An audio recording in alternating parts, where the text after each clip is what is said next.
Yeah, Shant yeah, sir, yeah. you're ready? Yeah. I'm Okay. ready. Okay. Okay. Yeah. Yeah. Okay. Okay. Then I can start. Yeah. Yes. Yeah. Ask madam now. Madam. Yeah, yeah, Yeah. please start. Yeah. Yeah.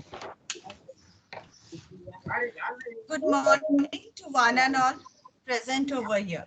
I, Purva Ganguly, on behalf of HSNC Boards, Kishan Chand Chalaram Law College, welcome you all on the second day of our alumni webinar series 2. I would like to request our principal madam, Dr. Kavita Lalchandani, to address the participants. Thank you, Purva.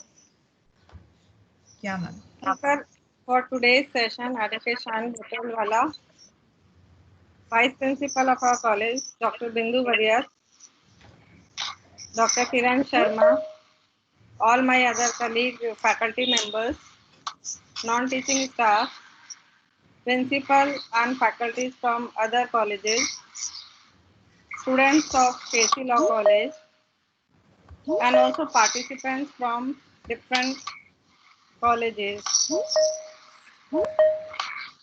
A very good morning to all of you. Friends, it gives me immense pleasure to extend a very warm welcome to our today's speaker, Advocate Kautalwala, who is going to deliver a talk on the very important topic of Insolvency and Bankruptcy Code 2016, and also he is going to discuss about the recent amendments. As we all know, there are many amendments into this IBC 2016, and I think it is very important to understand the concept of IBC. Of course, we have this optional subject in our curriculum, but as it is an optional subject, so everybody is not getting a chance to study about this subject.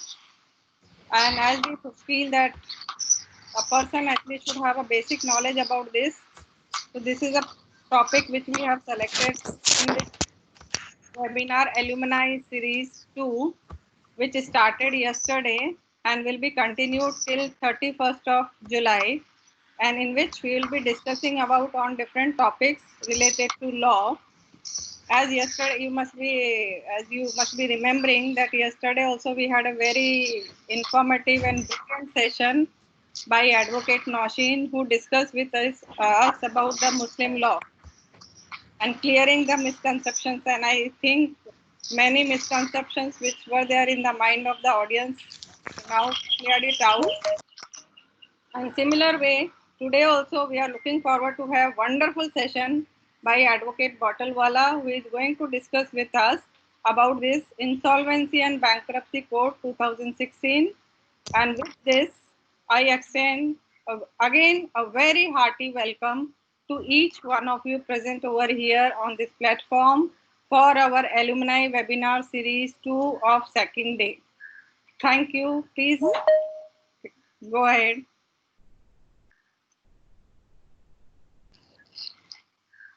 Purva. Purva, you are Purva. Thank you, ma'am.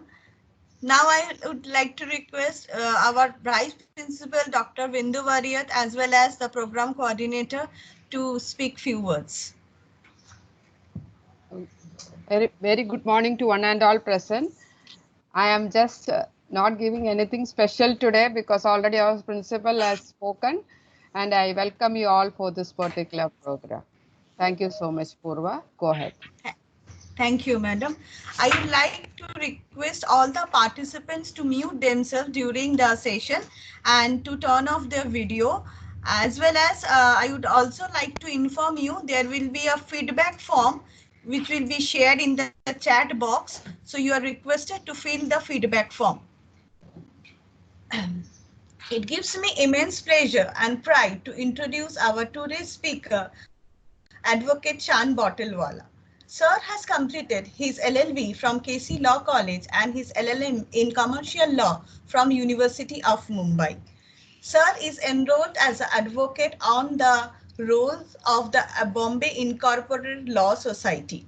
Sir is having an experience of 14 years in dealing in insolvency and bankruptcy, corporate law, trust, wills and succession real estate. Sir has also represented his clients in international arbitrations appearing on behalf of foreign banks. Sir has handled high-value litigation which require keen litigation skills and strategic thought, which includes all types of commercial litigations, including disputes involving partnership and shareholder disputes, insurance claims, derivative and financial disputes, and proceedings in relation to liquidation of companies. Sir's knowledge and expertise have also been recognized by leading legal publications like Chambers and Partners, who have ranked him as a recognized practitioner through the years. We are honored by your presence. And now I would like to request Sir to share his views on today's topic, Introduction to Insolvency and Bankruptcy Code with recent amendments. Over to you, Sir. Thank you, Pooja ma'am. Thank you, Principal ma'am and Bindu ma'am, for the kind introduction and for allowing me to come to present in this alumni series. It's good. I mean, I remember when I did my law also, the insolvency was an optional subject at that point of time, and I see that it still continues to remain an optional subject. However, what was being taught at that time, and I remember choosing the insolvency subject even at that point of time, because that time the book used to be really small and it was a very popular reason to choose it. But now the insolvency code has, I mean, the bankruptcy code effectively has changed so much, and so fast. Very few times in an advocate's career do you ever get to be part of a act which changes the way it has changed so much and see it grow and evolve. Very often when you brief, I mean, in litigation, at least when you brief counsel and senior counsel and you refer to old case laws, they will tell you, no, I had appeared in this case and this is not how it was. The facts were different, and that's how they distinguish the case. Very few times can you ever claim to have taken the same benefit to say that, even I had appeared, because nobody knows in the inception of such an act which matter will go where and which matter will get challenged till Supreme Court, which matter will get settled. So on that note, I think I'll start off. I'll share my slide. Just give me a second.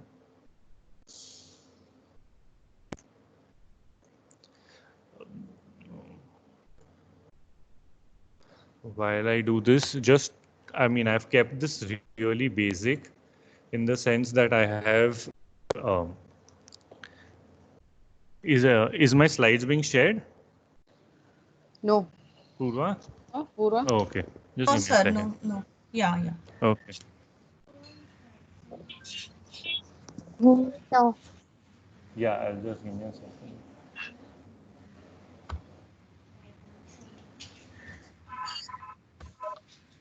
Okay, so while my computer Should I help you, sir? Can I share? just give me a second. I think it's Okay.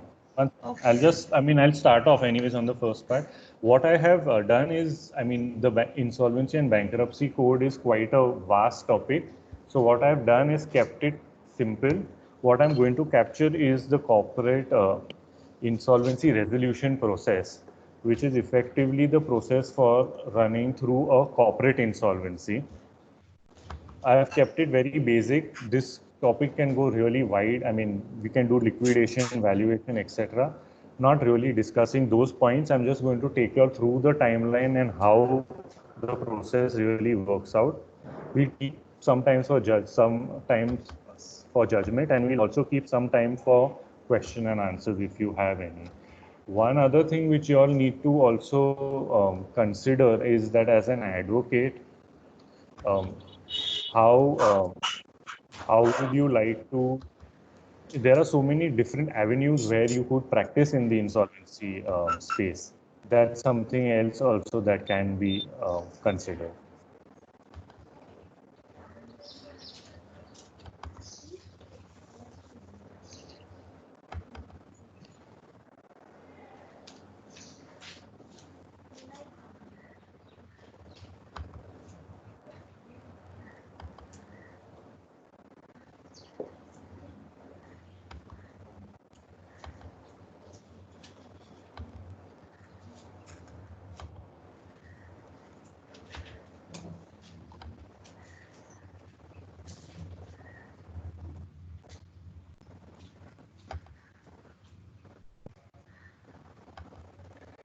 While my presentation just boots up, I'll just tell you all that when we started out in 2016, what is the difference really between insolvency and bankruptcy? Okay, insolvency is effectively an inability to pay its debts. So on paper, you have more debt than you have assets. Therefore, you are insolvent. What is bankruptcy? Bankruptcy is when you have a court order which determines you to be bankrupt. All right, so that is the difference between insolvency and bankruptcy. In bankruptcy, effectively, you go down the liquidation path, and in insolvency, you are still trying to resurrect the company, or trying to see if this company can be taken over by another company. How do you restore it, etc.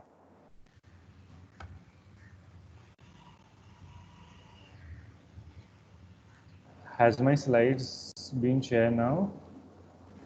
No, sir. Done. No. Now? Yes, sir. But yeah, if you I'll can do it press that full slide. screen, then it Yeah, will be. Yeah, is that better? Yes, sir. Okay. So the IBC is effectively the insolvency and bankruptcy code is divided into three parts: part 1, part 2, and part 3. Part 1 effectively has the definitions and the preamble. Part 2 deals with corporate insolvencies, and part 3 deals with insolvencies of individuals and partnerships. What is interesting to note is that only part 1 and part 2 are notified, part 3 is not notified. So that is, individuals and partnerships are still not not under the insolvency and bankruptcy code. They are still run by under the previous act, which I'll just deal with shortly. You also need to know that before the insolvency and bankruptcy code, there used to be a plethora of places under which these things could happen. I'll just take you all through that so that it's a little clearer. So what you had is the Presidency, Towns and Insolvency Act and the Provision Insolvency Act, which dealt with individuals and partnerships. You had the Companies Act, which dealt with winding up of companies. You also had SICA, which was effectively to take care of sick industrial companies when companies could not pay their debts, etc. See, SICA was a very misused provision in the olden times, where anyone used to go into SICA and then they used to get a moratorium order from the SICA board. And once a moratorium order was obtained, you could be rest assured that nothing is ever going to happen in that company. Very few companies ever came out of SICA successfully. What used to happen is those assets either used to get dissipated or they used to get siphoned off, but effectively the company used to die. SICA was a deathbed of companies, and it was protection of promoters, because now you couldn't do anything effectively until the company was in SICA. Then you had SURFACE, which, because of the massive failure of SICA, you had SURFACE, which was supposed to take over and try and rectify the ills of SICA, which also was not really very successful.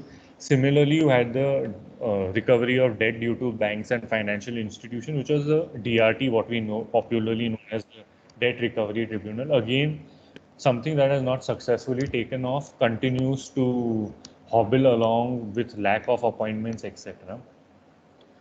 Then you had the other part, which was the CDR, which is the corporate debt restructuring, and the JLF, which is the joint lenders forum. Then you had SDR, which is strategic debt restructuring, and the S4A.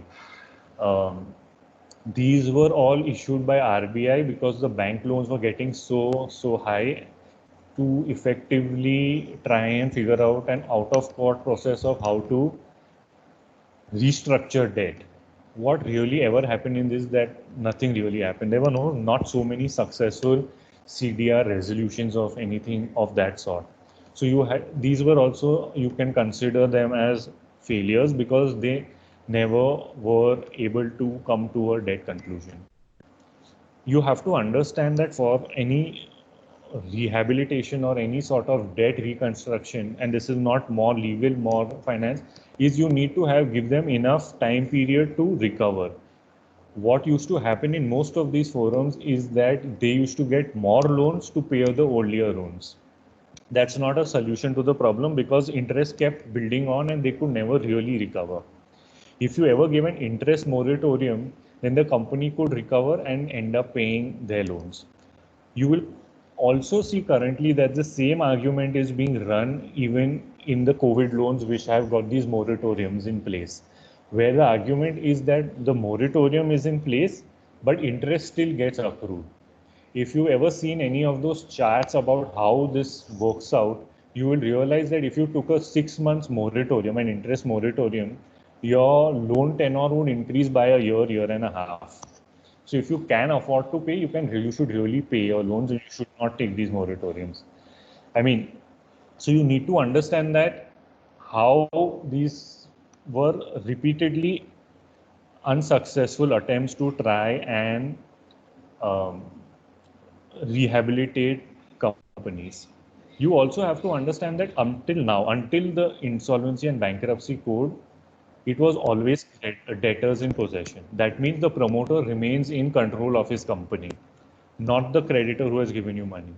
The promoter remains in control of the company, he does what he wants. So he says, no, I cannot agree to your interest. I mean, you want to give me a new loan, fine, but I am not going to do anything else. I'm not going to reduce my promoter stake. I'm not going to do X, I'm not going to do Y. And he remained in control of his company. He kept, I mean, for all practical purposes, the company kept running down to the ground.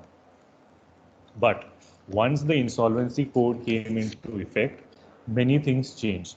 The most important part you need to see is we need to read the preamble or the reason for bringing the bankruptcy code into. Okay, I have highlighted certain parts which is important for us to understand. Okay, so first is to consolidate and amend the laws. Consolidate means he's trying to bring in the individuals, partnerships, and corporates all into one act. So now your Companies Act no longer will deal with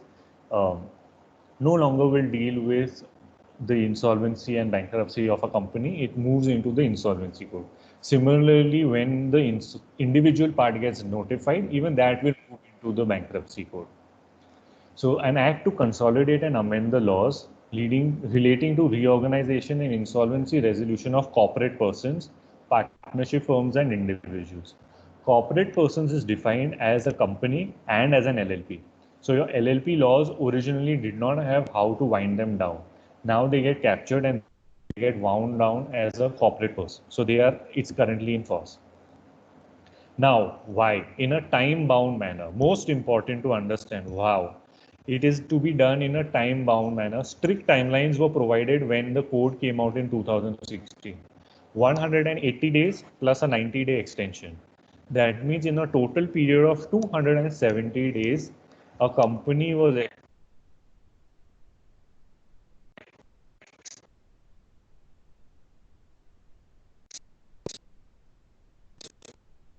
expected to happen in 2 or 3 years. Some companies did get done in 180 days or in 270 days if you didn't have litigation. The problem in most of these cases, why they don't get resolved in time-bound manner is because of litigation. And once there is litigation, it's beyond the control of anybody. Now, next part comes maximization of value of assets. How do you maximize the value of assets? You maximize the value of assets by either flipping it over on an urgent basis or selling it at the right time. Like I said, SICA, what used to happen is that companies used to go into SICA and then they used to just lie there. So either the stock was being stolen, factories were being stolen and set up again somewhere else, assets were being stolen, nobody could do anything about it or nobody wanted to do anything about it. Now, when under this, what happens is that you try and sell it out or you try and rehabilitate it as soon as possible. And the minute you do that, your value gets maximized. What I am willing to pay, let me take any example, okay, any asset. Take your laptop for any instance or take your mobile phone. Your mobile phone, iPhone 11, what it is worth today, will not be worth equal tomorrow. It will not be worth same 1 year down the line and definitely not worth same 2 years down the line. Technology advances, everything advances, effectively your asset loses value. The faster you can rehabilitate the company, the faster you'll make, the more money you will make. That's what they mean by maximum value of assets. To promote entrepreneurship is effectively trying to give a company, if it's not going to be able to be rehabilitated, it does not mean it's the end of the line. They wanted to make it more streamlined. Okay. Availability of credit, very important. The time when the insolvency and bankruptcy code was introduced, you have to understand, was at a time when banks were being had huge NPAs. Okay, you had that NPAs are non-performing assets. Sorry, where huge losses, where debts were not being repaid. And once you have to understand how a bank works, money comes in through depositors, it goes out through loans, we make interest, and that again gets replowed. The minute people start defaulting and not repaying your loans, not repaying interest, that's a bad debt. The minute there is bad debt, there is stress to the banks. Once there is stress to the banks, you see different things start happening. That's why availability of credit. Availability of credit also means high people who have high credit ratings will get easier credit, and low credit ratings will get more difficult or more stringent terms. This was supposed to try and get rid of the NPA so that money comes back into the banking channels and gets plowed back into the banking channel and ultimately gets plowed back to the promoters or to the entrepreneurs who set up their companies. While balancing the interest of all stakeholders. When you say balancing the interest of all stakeholders, who are the stakeholders of the company? There's another slide on it. But generally, debtors, creditors, shareholders, those are the general stakeholders. And the most important part of this is balance the interest of all stakeholders, including alteration in the priority of payment of dues. Okay, you need to understand that previously, what was the priority of government dues? Government dues was up there with workmen. Okay, they were equivalent to workmen. What this did is bring them down, effectively brought down government dues so that the highest number of litigators you will understand is the government. So to bring down the number of litigation and to bring down the priority, the minute you don't owe government dues and you give your banks the money, they expected the system to restart and start working on its self. What is government dues, also known as crown debts? You have to understand the income tax, customs, GST, VAT, service tax forms a huge chunk of normally the liabilities of most of these companies that need to do it. That's why this was done. And this is a very important part which was discussed in many judgments also.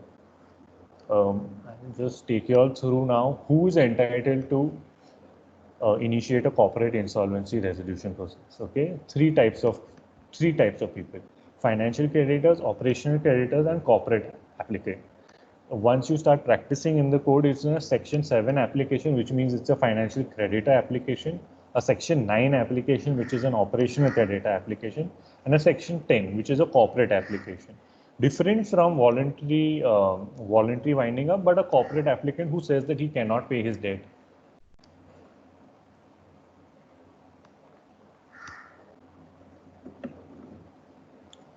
See, you have to also understand who is a financial creditor. What is a financial creditor defined as? A financial creditor is someone who has lent money to the corporate debtor. All right. Currently, who is a corporate person? Yeah, okay. Maybe before we get into who can file, who is a corporate person? When the act was notified, a corporate person was a corporate debtor and excluded all types of financial service providers. Who are your financial service providers? Your banks, NBFCs, anyone who lends money was excluded from the definition. Your other exchanges, etc., were excluded because there was supposed to be another code or another act which was going to deal with bankruptcy in relation to financial institutions. However, after the stress in 2018-19, what was also when you had your IL&FS default and you had your Altico default, you had a specific notification under section 227 of the code, which allowed NBFCs of net worth above 500 crores to also be moved into insolvency. So now Insolvency and Bankruptcy Code can even take on NBFCs whose net worth is above 500 crores. All right. Part 3, which deals with individuals and partnerships, that has still not been notified. So currently they still go under the old process of the Provincial Insolvencies Act and Presidential Towns Insolvency Act. Now who can file? Section 7 is a financial creditor. What does he need to show? He needs to show there has been a default. He needs to show that I can appoint a resolution professional, and he has to appoint a resolution professional in Form A, and that's all. How do you ascertain that there has been a default? When the Act provides that there is a thing in an entity called as an information utility, which effectively records all the debts that are there and defaults. Once there is a default recorded in the information utility, that's all. The application just gets admitted. There is nothing further that needs to be done in a financial creditor application. Practically, things are very different, but as the code envisaged it very simple. There is a default in the information utility, you check it, there is a resolution professional appointed, and it just gets admitted. Then we move on to operational creditor. Okay, more interestingly, who's an operational creditor? Anyone who has trade debts with your company, who buys assets with your company, no, not buys assets, provides services to your company, workmen, etc. They form a part of operational creditor. For an operational creditor, what needs to be shown is that there is no existence of dispute. Now, the existence of dispute is a debated term, and it was settled finally, I think, in Mobilox versus Kiruswa, where the Supreme Court effectively said that you can't expect that there is an arbitration or a litigation that has been filed for every sort of a dispute.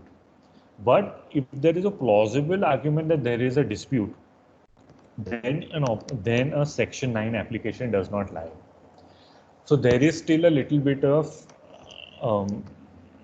leeway in an operational creditor application. Similarly, there is an application that can be filed by a corporate applicant, which is the entity itself. Now, what happens once an application is filed?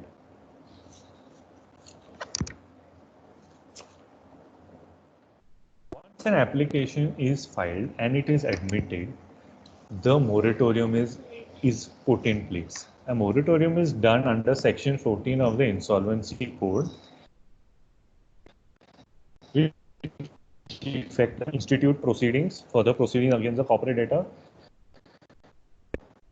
You cannot transfer or dispose, cannot foreclose any security, and Some in effect after. Purva, Hello. it's Sir, voice I think your voice is breaking, sir. now. Okay. Is it better now? Yeah. Yes, Yeah. yes, sir. Yes. Yeah. Okay. So when does a moratorium cease to be in effect? Is it again poor? Hello? Yeah, it's audible. Yeah, okay, perfect. When does a moratorium cease to be in effect? On completion of the CIRP, which is the Corporate Insolvency Resolution Process, or when a resolution plan is accepted by the NCLT, or when a liquidation order is passed. These are the 3 times when the moratorium ceases to be in effect. Okay.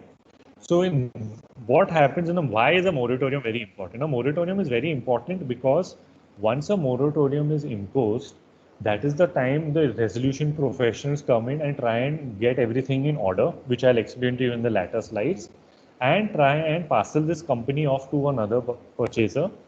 So you don't want people filing suits against the company, filing proceedings against the company, enforcing their assets. That's not what the code envisages. What they want is that the company is sold either as a going concern or as a company as it remains in existence.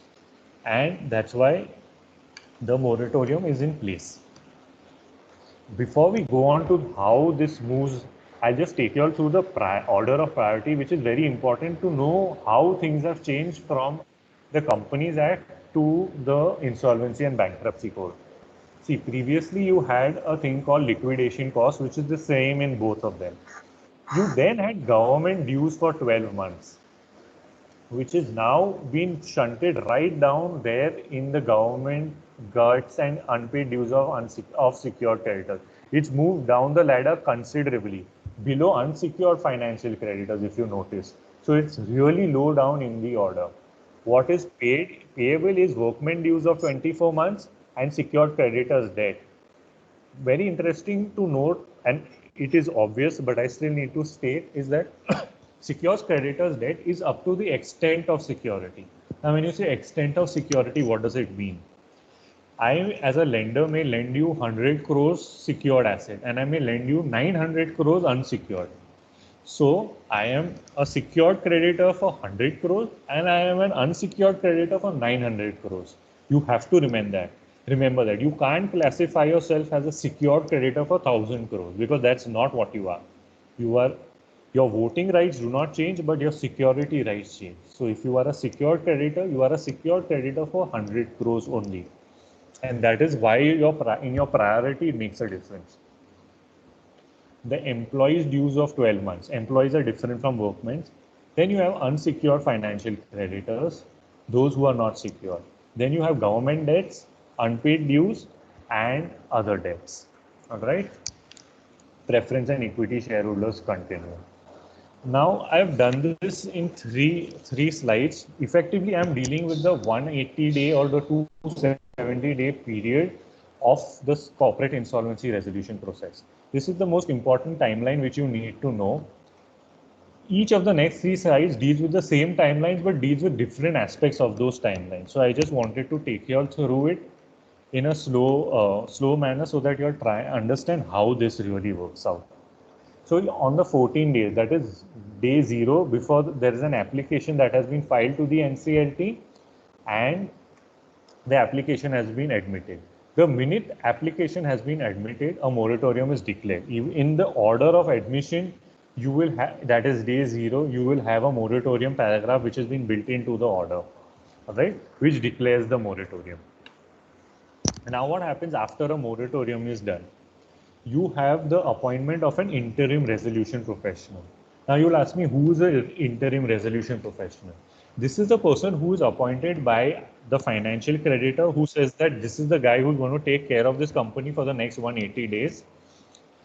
This is the guy who takes over the company from the debtor. So now the company moves from debtor in control to creditor in control. For the next 180 days or 270 days or 330 days, however you want to look at it, the company is going to be run by the committee of creditors. Okay, the committee of creditors runs this company for the next week. So the promoters move out from the company and effectively the resolution professional or the interim resolution professional, he runs this company. I'm not getting into too much details of how this works and what are his roles, responsibilities, a long thing. What you need to know is that if you were an advocate for the resolution professional, you need to remember that when you take over the company, you need to have a detailed item of what you are taking over. Very important, because otherwise later on in the timeline, you will have a litigation with the promoter where he says, I've given you the asset, I've given you the details, and as the resolution professional, you say, I don't have those details. So you need to remember that. What happens then is that you as the insolvency resolution professional needs to issue a public announcement. What does this public announcement need to say? It needs to say that, you know, this company has been admitted. If anybody has any money, if you are a debtor to this company, please come and file your credit. Sorry? I remember something 150 if I'm not wrong. And that was the least I felt. I think Meghna. Meghna ma'am. He had floated 350 or something. Meghna. No, I mean this person did the work nicely. The quality is very good. Sorry, actually, just call Meghna. Yes, ma'am, I will call. Sir, please, you carry on. Okay. Yeah, please continue, sir. So the public announcement says that if you're a creditor to the company, please file your application in the form B form, Yeah, I think however you are. to page Excuse to me. ma'am and everything. However you want, I mean, you School have to ma'am fill in not your, understood what we what the interim resolution professional also needs to do is he needs to appoint two registered valuers. Now you would ask, why does he need to file register? Why does he need to appoint registered valuers? This comes, I'll explain to you in this slide. It will be more application of mine in the later slides. A registered valuer effectively goes through the assets of the companies and tells you what is the valuer. There are different methods of valuation, etc., which he needs to figure out. Say, evaluate on a going concern, whatever. Because it's very important to know what the assets of the company are. See, you may, as a lender to the company, you may have lent to him 1,000 crores on the basis that his assets are worth 2,000 crores. But when the valuer comes and tells you that, by the way, the assets, if I were to sell the company right now, the assets are worth only 500 crores, your security is less than half. Okay, and this is what happens in most cases. Effectively, that means you are already down 50%. When somebody comes to buy the company, if the assets are worth only 500 crores, he is not going to pay you 1,000 crores, which is what your secured amount is. All right. So you need to know that that is why a registered valuer is appointed. Then within the 14 and 28 days, he takes on um, the forms.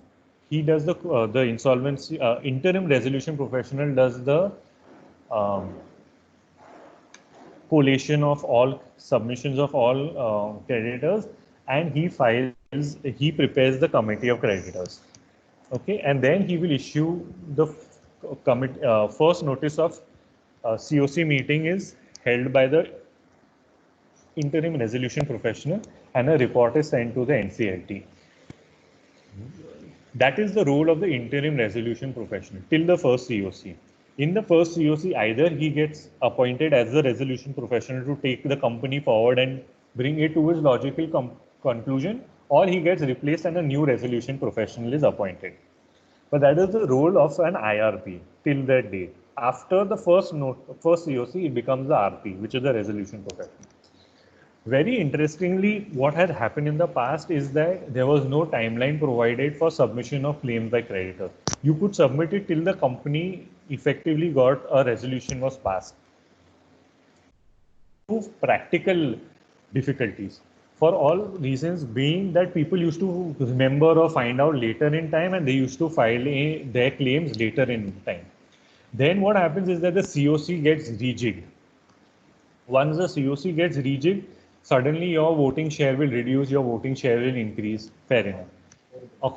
What used to also happen is, and many a times it used to be government entities who used to file their claims in late. Then you realize, oh, our priority is changing, and it used to cause a lot of chaos and confusion.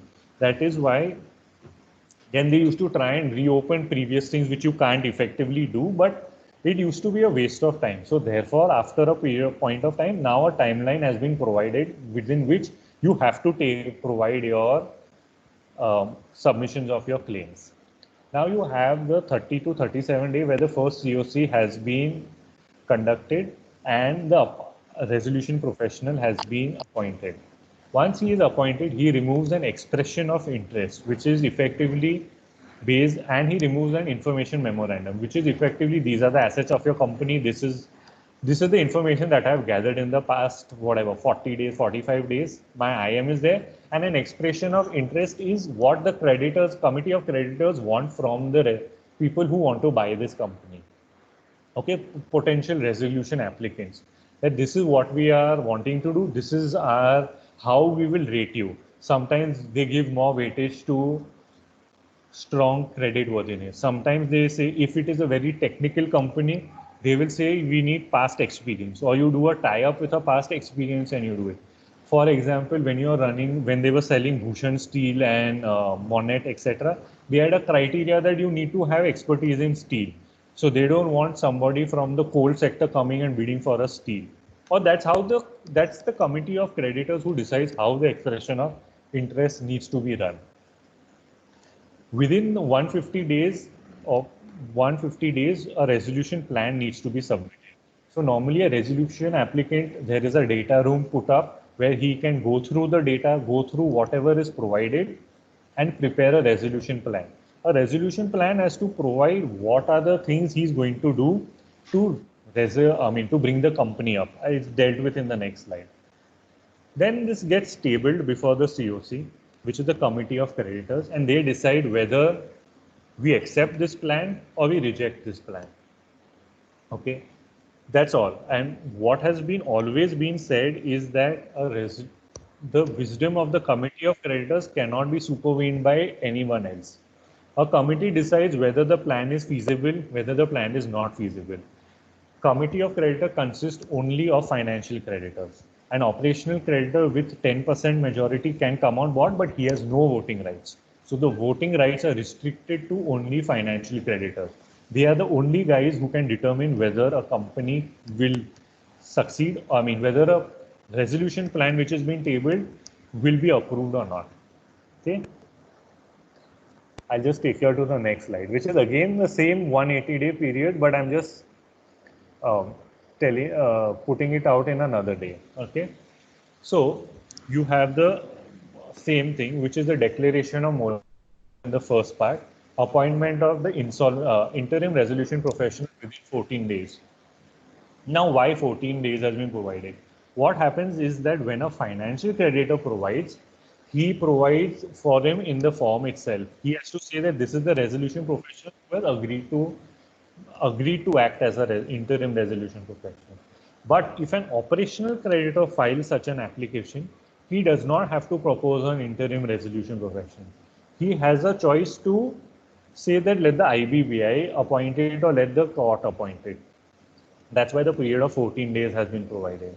And as soon as he's appointed, a public announcement, again, the same public announcement which I discussed, which is that it specifies a last date of claims and says that you need to file if you are a creditor to the company, please file your claims in this format. His tenure of the insolvency resolution professional is 30 days. Okay, he needs to go through this application. He has a timeline of 30 days to do his job, which is to collate the claims and set up the first committee of creditors. The management rests with the insolvency resolution the interim resolution professional for those period of 30 days, and the powers of the board of directors and partners are suspended. He receives the claims, monitors assets, manages the operation. He goes to the sites to see, so many times we've seen where they say, we have so many assets of 25 cars. And when you actually do the collation, you realize that it's there on paper, but there are no cars. Or, we have 200 acres in some remote village. When you go there and you'll see, oh, but about half of it is already encroached. So then practicality sets in that, that's not how it will work. Then he constitutes a committee of creditors and he has to get affirmed. Now the committee of creditors, very important. Okay, these guys are the guys who decide if a plan, like I mentioned, plan gets accepted or it does not get accepted. Originally, who consisted of financial creditors are only those who lent money to the corporate. Previously, the voting power was 75%. So to approve a plan, you needed voting power of 75% or more. Effectively, what used to happen, most plans were getting rejected when the court started out, because there used to be quite a few lenders who had 25, 30% lending power. They constituted 30% of the COC. That means I could effectively block any resolution. And I used to negotiate in a way that you need to pay me more, otherwise I'm going to reject the plan. That's practical aspects of how things work. Then finally, there were many decisions, and then what happened was that the the legislature amended the voting powers down to 66%, because they realized many companies were going into liquidation because they were not getting the requisite 75% voting majority. Very interestingly, what also happened was that certain real estate companies got into insolvency, and that was where the problem started, and that's where for all practical purposes flat purchasers were operational creditors. think about it. You have bought a flat, you are an operational creditor, you are not a financial creditor, you have no interest in it. If you bought a car, would you be considered as a financial creditor when you do pre-booking of a car? If he does not give you the car, will you say I'm a financial creditor? No, you are an operational creditor. Therefore, the legislature changed and amended it and said that flat purchasers will be considered as financial creditors. Practically, maybe makes sense, did not make sense. I'm not one to judge. But what practical implications to this happened is that what happened is that most of those plans suddenly started getting rejected because once you gave them powers, they had to come and vote. They had to electronically vote, and they were refusing to vote, or for whatever reason, rejecting anything which was seemingly which needed to be passed. So they were not able to move any plan. I want to confirm and resolution professional from insolvency resolution professional to a resolution professional. If I reject it, when you are a financial creditor, you have to also bear expenses. They were not willing to bear expenses. So these are many nuances which suddenly came up and nobody realized. The legislature again amended it to say that now there is a threshold that has been appointed for how these applications are to be done. I'm just explaining to you all that this act has evolved and it has evolved at a rapid pace of in 4 years. What happens is once a plan is approved, the CRP process is completed and the company takes the new resolution applicant takes over and the old management is removed.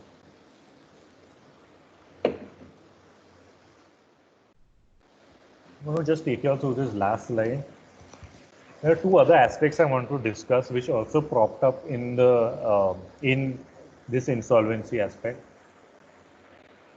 So the default, there is a default, an application is moved by the financial creditor, operational creditor, or corporate applicant. What happens is that there is a resolution professional who is appointed. There is a moratorium which is put in place, all right, which restricts what I've already explained to you all. Then there is a formation of the COC which approves the actions of the resolution professional. Voting ratio is 66%, 51% for non-important matters. And then there is a resolution plan which gets approved or not approved. Now we come to the next slide. Two aspects. I mean, the other one is not in this, which is the promoters, but I'll deal with that later. What is this? Is Section 12A. What happened was that while we say that insolvency and bankruptcy code is not a recovery mechanism for all practical purposes, it was being used as a recovery mechanism. What people didn't realize is that once you get in, it's like Abhimanyu's Chakravyuh.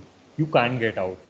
Okay, there was no way you could get out unless you came up with a resolution plan to get out of the insolvency and bankruptcy code. So then what happened is that in one matter, the Supreme Court used its supervening jurisdiction under Article 141 and they said, okay, you can settle it because everyone is agreeing and get out of here. Then more matters started coming and more applications started being filed. At which point of time they said that the legislature needs to take on board and needs to provide for this because we can't be taking on board these applications. So that's how Section 12A came. Now 12A says effectively how do you withdraw an application from the insolvency and bankruptcy. You need 90% of COC approval to withdraw. Okay, you need to give a bank guarantee for the settlement amount. You can withdraw before the COC is formed. So supposing an applicant I am a financial creditor and I have filed a claim. If I get settled before I can only file a 12A application before the COC is formed or before the EOI. And then they amended to say even after the expression of interest is issued, but as long as you give a reason why it has taken so long to settle the matter. All right. So that is how the 12A application lies. Interestingly, 12A has been upheld now in Swiss ribbons. I have set out certain case laws which say which set out, I mean, which wavering, there have been judgments which are wavering across the board. So there are a few judgments here there which I've set out. I mean, you can go through it if you all want. The other aspect which is not there on slide but I wanted to discuss is the introduction of section 29A. All right, what happened when the code came out is that promoters started bidding for their own assets, which they were rightfully allowed to do at that point of time. But what happened was that you suddenly had promoters saying that, you know what, I have 1,000 crore debt. I'm willing to offer you 500 crores and let us finish. This is my resolution plan. This is how I will come out of it. So that's how most applications started and banks started losing money. So then they said that, well, if we are going, then there was a matter where there were two people who put in resolution applications. One where the promoter put in and one where a new guy put in. So the banks went with the other company. And then there was an application filed that why have you not chosen my application? Because I'm giving more money. To which the answer was that as a COC, we can decide to choose whoever we want. And we don't need to go with the erstwhile promoter. We can go with whoever we want. Then finally, the legislature realized that most people are trying to take advantage of 29A of the bankruptcy code and trying to write down their debt. So they brought in a provision which was 29A, section 29A, which has also been constitutionally upheld in a plethora of judgments, which effectively said, excuse me,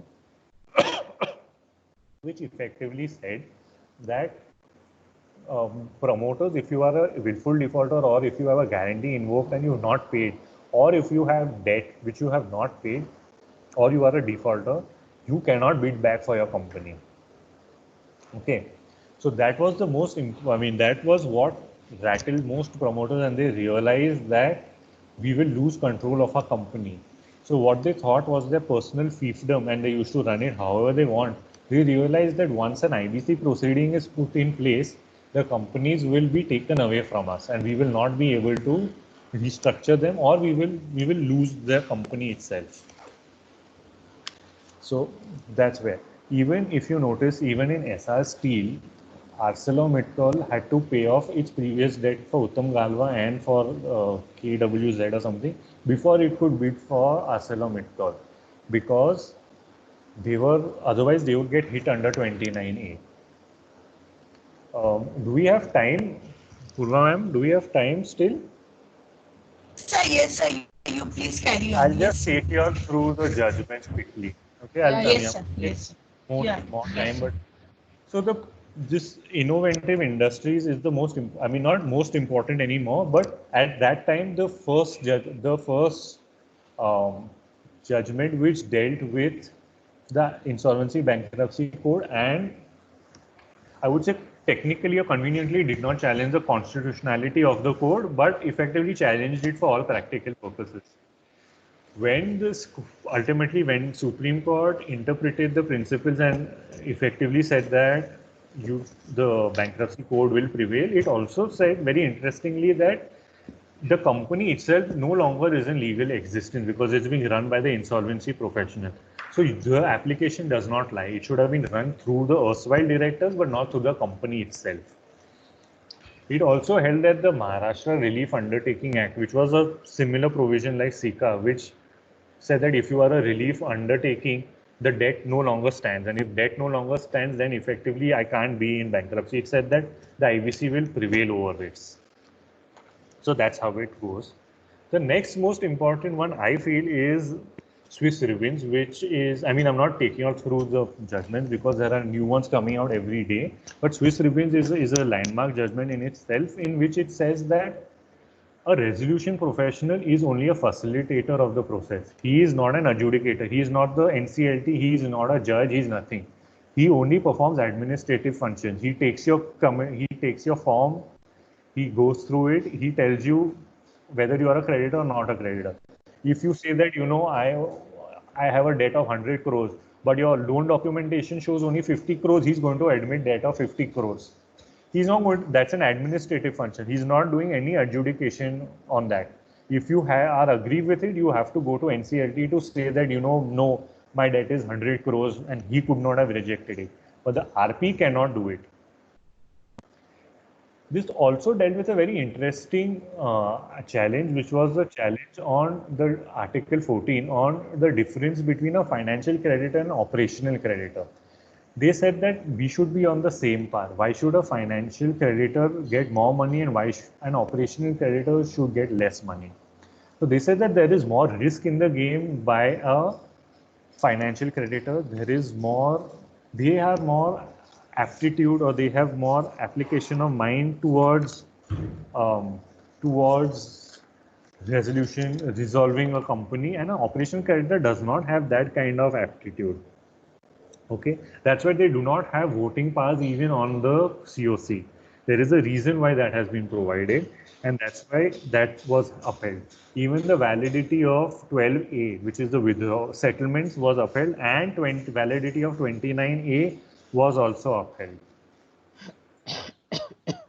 And we have Vijay Kumar Jain versus Standard Chartered Bank, also another one, interesting one, which said that while promoters and promoters are allowed to attend the COC meetings, the question was, should the prospective resolution plan be shared or not to them?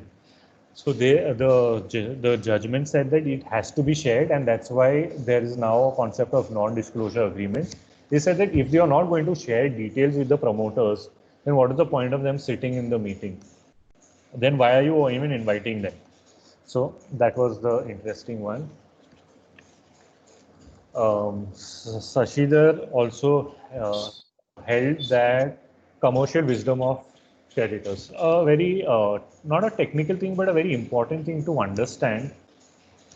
What is the meaning of commercial wisdom of creditors? If the committee of creditors says that we reject this plan, the NCLT cannot sit in judgment of a rejection and say, no, you approve this plan. Similarly, if a plan has been if a plan has provided 30 paisa to certain financial creditors and 5 paisa to operational creditors, you cannot sit in judgment and say pay everyone same amount of money. That's not how the code was supposed to function. So you cannot do that. With the final decision on approving a plan, on what amount the plan gets approved, is to be held by the committee of creditors. So that this is a very important judgment in that. And then finally you have the Essar Steel judgment, which dealt with various aspects. For a long time, most of the times what we used to hear is that this is being argued in the Essar matter. So once that is done, we will have an answer. So it set out many aspects similar to Shashidhar, which said again that the resolution professional is not adjudicatory but an administrative guy. The intent of the plan is to maximize the value of assets. The committee must show how it has they are answerable to the extent of showing how they have maximized the value of assets. That is what their job is. The commercial wisdom of the majority has to be done by the majority of the COC. So in the Essar case, there was a subcommittee set up which was negotiating and all. So they said the entire committee of creditor does not need to sit, but the entire committee needs to vote on it. That is what was finally decided. And we have my last slide. I'll just take you through interesting judgments, not very important, but landmark in different ways, which is in this Jet Airways, where they agreed to a cross-border insolvency, because Jet was also insolvent even in the Dutch Netherlands, where an application was filed, and under that, so there was a sort of a cooperation and communication of how to wind down Jet Airways on a cross-border insolvency basis. That section has not been notified. That's why this was an interesting judgment. Venugopal Dhutt in Videocon Industries, also a very interesting judgment, where they have said that we will run it as a joint process and we'll wind down all of Videocon's subsidiaries because it has been cross-mingled and cross-held. So I cannot wind down one company effectively because there is so much cross-holding and cross-security. So this was a landmark judgment in that. And another judgment, which is the reverse corporate insolvency process in the context of real estate project. Very complicated, not really set out how it works, but I mean, it was more like a reverse book building process if you know how it was done. But the judgment is not very clear. I don't know if it has been appealed or not, but I mean, it was a very interesting judgment when it came out, at least. Purva, that's all from me.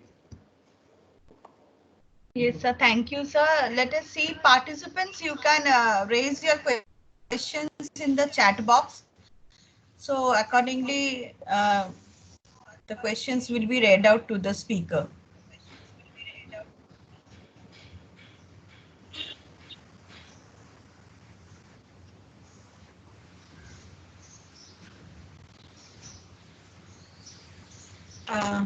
As of now, no questions, sir. It might come up. Purva? Yeah, they will take some time to type. They will take some time to type, ma'am. By that time, anyone wants to ask them, no, they can ask directly. Yeah. Others can type it. Yeah. Good afternoon, ma'am. Yeah. Good afternoon. Yeah, tell your name. This is Varsha Rohira from KC Law College. So I had a question. You said that you said in the preamble or the reason for the IBC was one of the reasons was to see to it that there is availability of credit. But you said people who have high credit ratings will get easier credit. So the very fact that a company is going into insolvency, I mean, how do they get more credit? Or are you talking about the so availability, sell it to? Good question. No, so availability of credit was really in the context of that if we wind down a company faster, then the money that comes in from winding down this company will be given back to the lenders, and the lenders will plow that money back to other companies.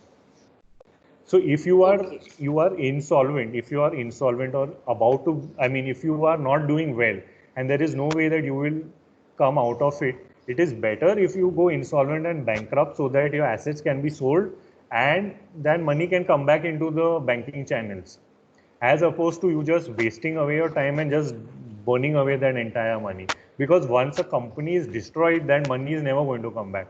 If I could sell a building and get 10 crores, if I don't sell the building, that 10 crores doesn't come, nobody gets any money. Okay, so when you talk about credit ratings, you said high credit ratings and people with less credit ratings. So basically you're referring to companies who, even if, I mean, if you sell, you can get a good amount, and if you continue it, it's really not going to get back anything. That's what you meant. Correct. Okay, thank you so much, sir. Also, sir, I wanted to ask you, could you just repeat those 3 points when you said that the moratorium ceases? You said it ceases under 3 conditions. Correct. It ceases when the when the resolution plan is accepted or it is rejected. Yes. Okay. Or when a liquidation order is passed. Okay. So next question for you. Sir, could you please elaborate and explain what is time value of money? It is used in the definition of financial debt. Yeah, so that's what I was explaining. Time value of money I explained by that iPhone example. Your iPhone or your phone, mobile phone, your brand new mobile, even your Mercedes. If you buy a Mercedes car today, a 2020 model will be worth less in 2021, and it will be worth even lesser in 2023. Correct? So time value of money is effectively what I can get for that asset today is not the same what I will get 3 years down the line.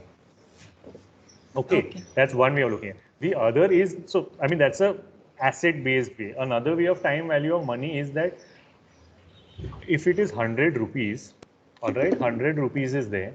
What happens is that 100 rupees today is worth, okay, 100 rupees today is worth 100 rupees.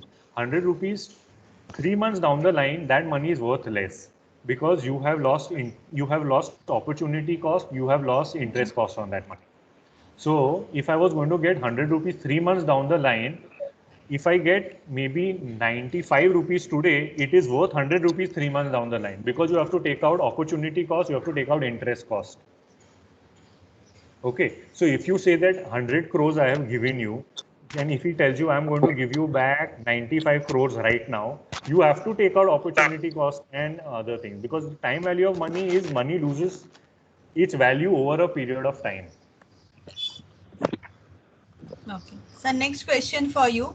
So is there any time frame within which the resolution professional and COC finalize a resolution?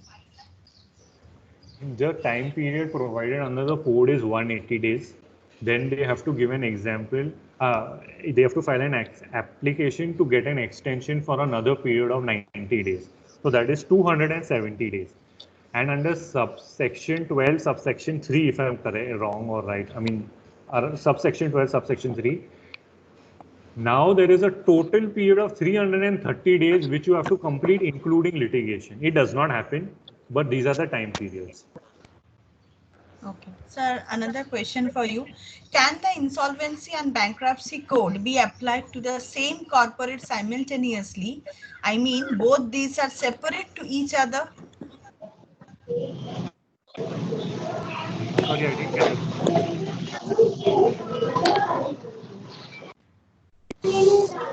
Can the insolvency participants please mute yourself? Participants please mute yourself. Purva, just mute others, no? Yeah, Except principal. Can the yeah, ma'am is also muted. Yeah. Just ask the question by the time. Can the insolvency and bankruptcy code be applied to same corporate simultaneously? I mean, both these are separate to each other. This is the question. Means is insolvency and bankruptcy. Yeah, no, so see, insolvency is the first part. If you are insolvent, means you on paper you cannot pay. So you go through the resolution process. Once you fail the resolution process and you go into liquidation, that is your bankruptcy. You'll get a bankruptcy order saying that you are now bankrupt. Okay. No more question in the chat box. If the participants wants to ask anything. No. Another question just now. One question popped up. Why it is termed as insolvency and bankruptcy code and not an act or law? Yeah, good question. I mean, even I had asked when it had come out and I had done some research on this. So it's more like the civil procedure code and the CRPC or the IPC, which sets out the process on how it is supposed to be done. So it's a code in itself and it's not an act.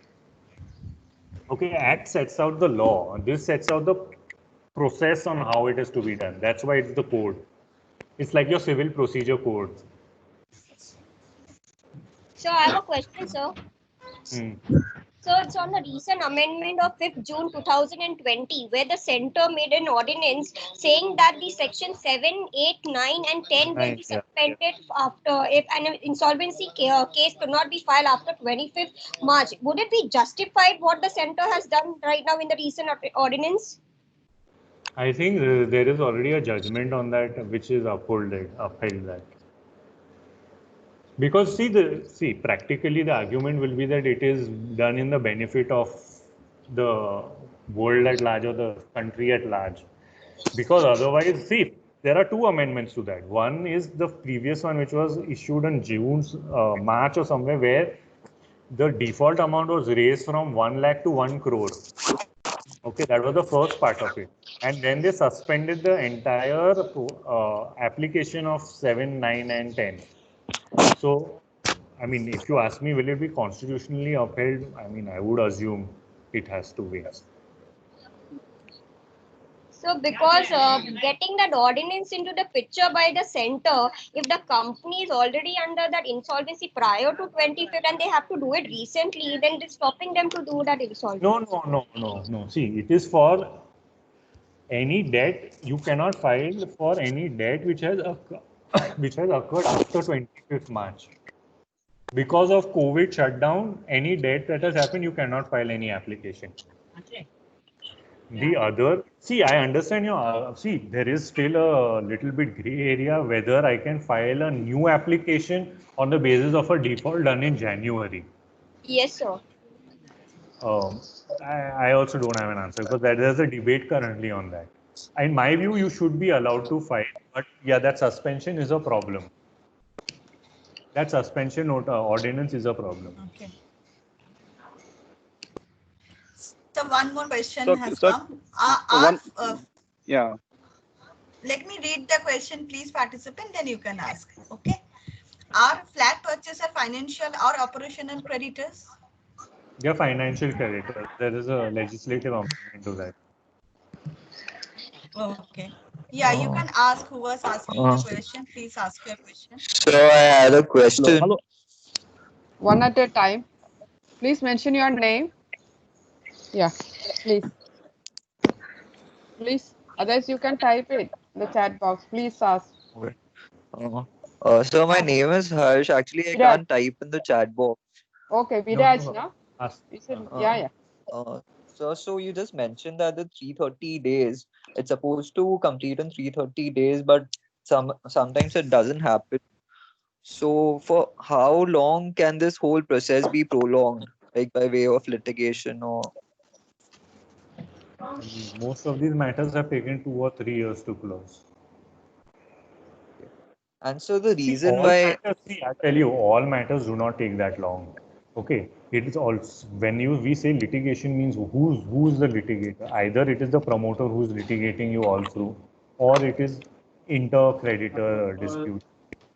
Most of the other things. So once the law is laid down, these kind of disputes will eventually come down. When this law had come out, even in the UK, we had 3 or 4 years for the law to settle down because you needed things to settle down. okay, sir. Thank you. Dhruva, one more was there. Yeah. So yes, sir. Can I ask one question, sir? Yeah. Ask. Sir, whether the personal guarantor can institute a case against the corporate debtor? Personal guarantor on what basis? It has to be a debtor, On the right? basis He's not of a debtor. yeah. He's not a debtor. No, If he has but paid, no, I'll tell you, if he has paid under the guarantee, he can. yes, If he's paid under the guarantee. If he's not paid under the guarantee, he's not a debtor. Okay, sir. Okay. Thanks. So the question, please explain reverse corporate insolvency. It's not reverse corporate insolvency. It's only in that peculiar judgment. You should read that judgment.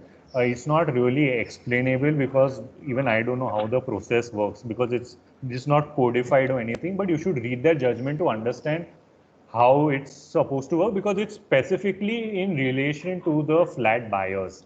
As far as I understood it, it was that you have to pay the remaining amount so that you can finish construction of the building. You know, it cannot be that you put your hands up and expect a building to get built on itself. Dhruva, any more questions? Yes. Sir, No I have a question. Yeah. Please raise your hand, no, so that we can know anyone is having question. Yeah. Go ahead. Who was asking? Yeah, sir. Yeah. Can I? The personal debtor will have to apply under the previous act, right? I mean, if there's an individual or personal debtor, he cannot go under the insolvency bankruptcy code. Means? So supposing there's a company which has gone insolvent. Now the corporate creditors will apply under the Insolvency Bankruptcy Act. But if there are, one or two individuals who've also lent money, not institutions, then they will have to move under the previous Insolvency Act, right? No. You can also, if you have lent him money, lent a company money, you are a financial creditor. Even as an individual, you are. Yeah. Okay, but you have to prove that you lent him money. Okay, but if I'm a partnership? Partnership or an LLP? Or an LLP, then No, I'm asking you, if you are a partnership, then you don't come under the code because that part is not notified. So then I will have to get back my money, I will have to apply under the previous act. No, I'm sorry. When you say a partnership means a partnership which has lent money to a corporate, or you are a partnership? Yes. A No, a partnership which has, partnership which has lent money to a corporate. I'm saying there's a company called XYZ who has gone insolvent. Now the corporate creditors have filed under the IBC, but I'm a partnership company who has also lent money to this company which has gone bankrupt. I mean, I'm a partnership firm. So how do I get back my money? I will have to go while if there an is application IBC. has, correct. So if an application has already been filed, then you need to just file your form C. But if you want to file an application, you can file an application because you'll be a financial creditor. So as a partnership firm, I'll have to file an application under the previous act, not under IBC. No, under the IBC. Why under the previous act? Because you said that in the partnership If a firms are partnership not wants to notified. wind up, if the partnership wants to wind up himself. No, sir. My question is, if I'm a partnership firm, I don't want to wind up. I have lent money to. Right. So the code is broken up into two parts. Part 2 deals with corporate insolvency. Part 3 deals with individual and partnership insolvency. But who can file an application is only financial creditor. It's not defined who is a financial creditor. A financial creditor is somebody who has lent money to a corporate. You can do anything. Okay, got it. Thank you so much, sir. Sir, can you once again more explain the difference between insolvency and bankruptcy in Greece? So insolvency is when on paper your debt is more than your assets. Okay, on paper you are effectively insolvent because your debt is more than your asset. Bankruptcy, so that means it's a position that you are now. Bankruptcy is when a court gives an order saying you are bankrupt. Once you have a bankruptcy order, you are discharged.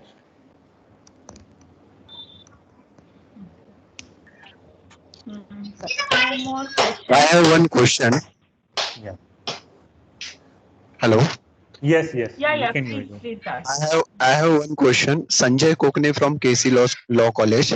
There was one company, Alok Industry Textile.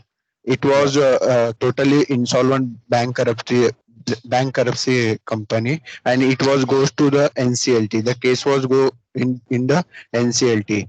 The insolvent amount of bankruptcy is 28,000 crore. At the time of settlement, the price goes down 500 crore. It was bought by Reliance, Mukesh Ambani Reliance. So how the difference came down from 28,000 crore to 500 crore? And what happened about that? So I don't know Alok personally, but this, I mean, from what I can explain to you is that, see, you have 28,000 crores, that is what his debt is. 500 crores is what his asset is worth. His factory is worth 500 crores. So if his factory is worth 500 crores, I am willing to pay 500 crores. If you don't want to take this 500 crores, then you can let it go and the company will go in liquidation and somebody will buy those assets again in liquidation. The same thing. It is approved by NCLT itself? What? It is approved by NCLT or it is settlement No, outside the NCLT? Alok Industry is an approved scheme, I think. Okay. So can you just give a gist of doctrine of clean slate? Sorry? Doctrine of clean slate in insolvency, sir.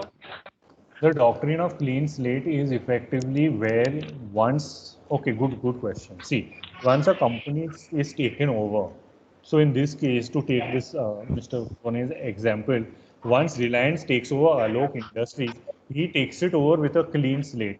That previous 28,000 crore debt is wiped clean. All its government dues are wiped clean. Everything is wiped clean. It is a new company, a new management coming in to run an old company, starting off on a new, on the basis of on day one, he gets a running company, he starts with a clean scheme. He does not take on any of the previous owner's liabilities or misdoings. So if there are any complaints, etc., against the owners of Alok Industries, that does not continue to Reliance Industries. Okay, so then it will continue only to Alok Industries, so Means the liability will continue to Alok Industries. technically liability ceases to exist because the company has died. Now a new entity is taken. Only actions which are right in REM, which maybe if you have a personal guarantee, then you can go against the directors or you can go against the promoters again for the. But otherwise, everything else comes to an end because Alok Industries, the old Alok Industries no longer exists. Yes, you are right. You are correct, sir. Yes, it is totally taken over by Mukesh Ambani. Find it. It's taken over by a new promoter. I mean, whoever it is, and Yeah, that new promoter. promoter. Yes. Please understand. If I am buying a company, if I am buying a old company, I will not want to do Okay. with anything that has been done in the past. I am coming in. I'll pay the creditors this much money, and I will take the company. If you tell me that I am going to pay money, and if he has done any fraud, he's done any criminal negligence or anything, you have to take on that liability. Who's going to buy the company? No one is going to buy the company. No one. No one. Yes. Correct. Okay. So I take it on the basis, I don't take on an as is whereas basis. I take on the clean slate basis. It's not like buying a flat that if the title is defective, you also get on a defective title. I take on a question where I come in and I don't take on the previous owner's liability. Purva, I think it's over. Over.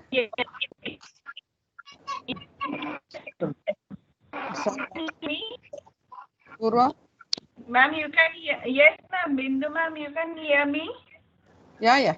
Now we can ask our principal. Yeah. Then we Yes. propose. Yeah. Yes, principal. Huh? Yeah. Principal, ma'am. Before proposing vote of thanks, we request our principal. I will request. Yeah.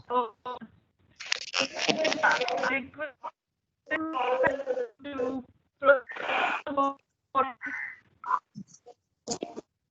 with due permission of principal, ma'am. Can I ask?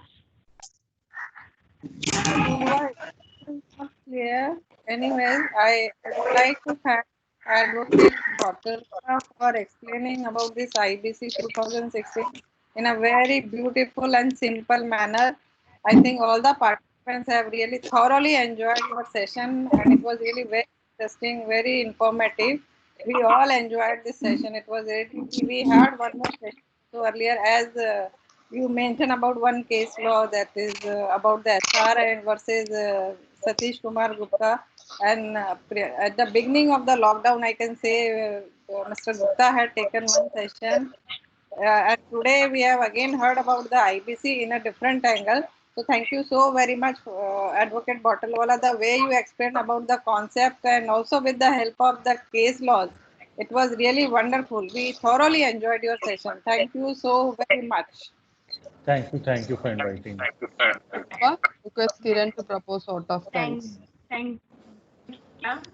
Now I would like to request Dr. Kiran Sharma, madam, to propose a vote of thanks. Kiran, ma'am.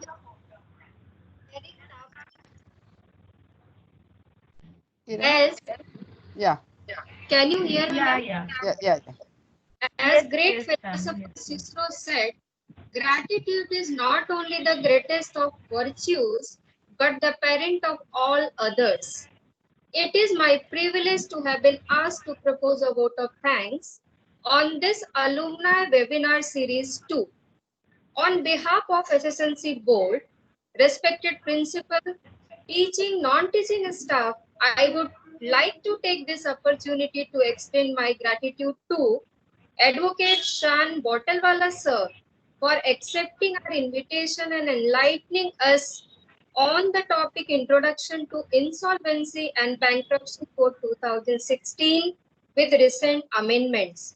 He started with what is the difference really between the insolvency and bankruptcy and gave detailed introduction part-wise, complete idea about legal framework, pre-IBC and provisions along with amendments, and gave us complete understanding of IBC Code 2016.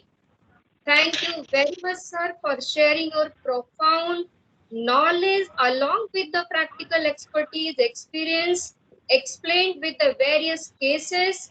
I am sure that students are going to read and reread again, and you have created really a wonderful interest for this particular topic. A heartfelt thanks to all respected principals, teaching faculty from the various colleges for their gracious presence. We express our deep gratitude to the various advocates from the various courts and other dignitaries for the gracious presence in this webinar. I would like to express our profound gratitude and consider ourselves quite fortunate to have growing with intellectual under Honorable Principal Dr. Kavita Lal Chandani Madam.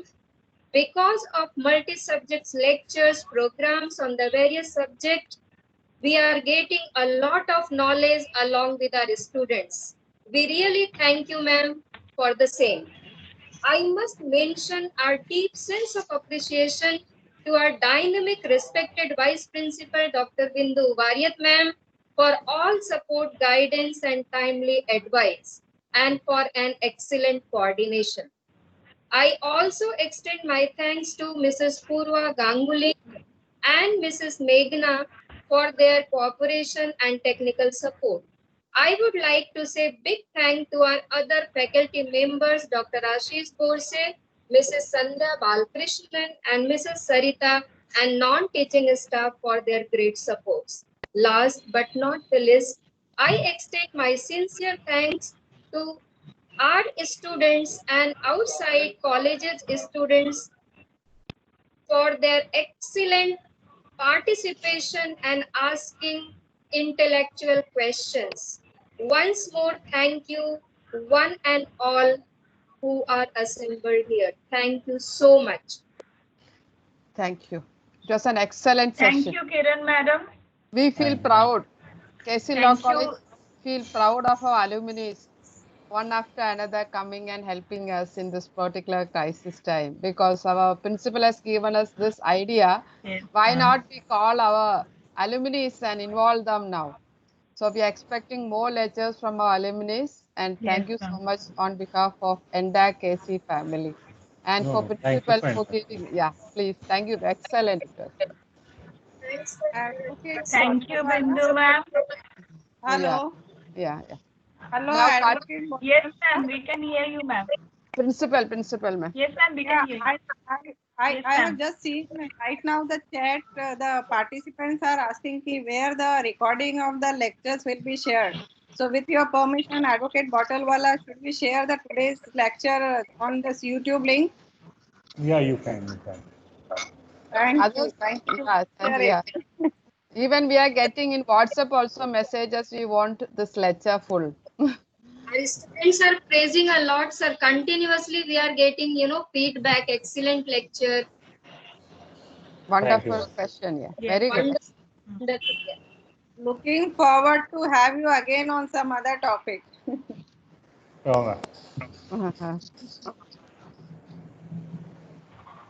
So you can ask. Thank you to one and all. And yes. Ask the participants to I fill want to thank one and all. Participants are requested to form. The link has been shared in the chat box. Please fill it. As well as I would like to inform you, tomorrow we are going to have Advocate Rujuta Joshi with us, who will be sharing her thoughts, views on the topic summary suits under CPC. So see you all tomorrow.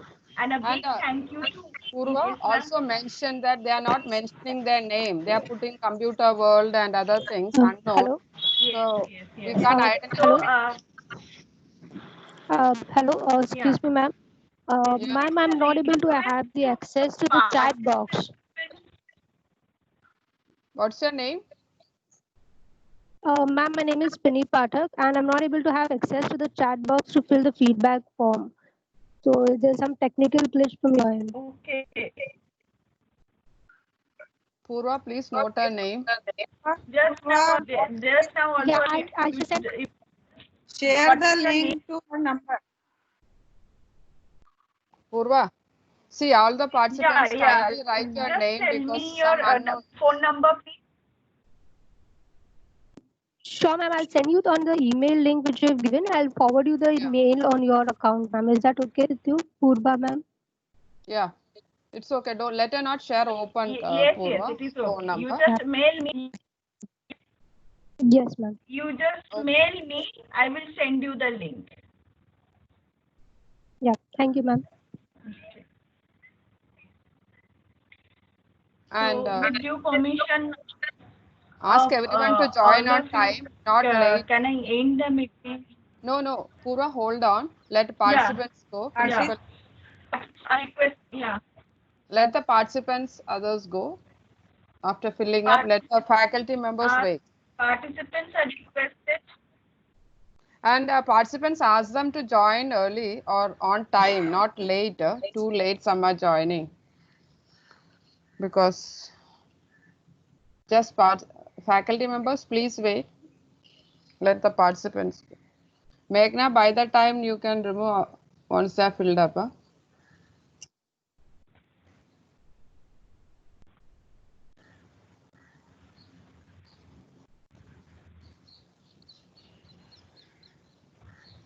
Should I remove them? Yeah. You can now save the event and come back when you are ready to start broadcasting.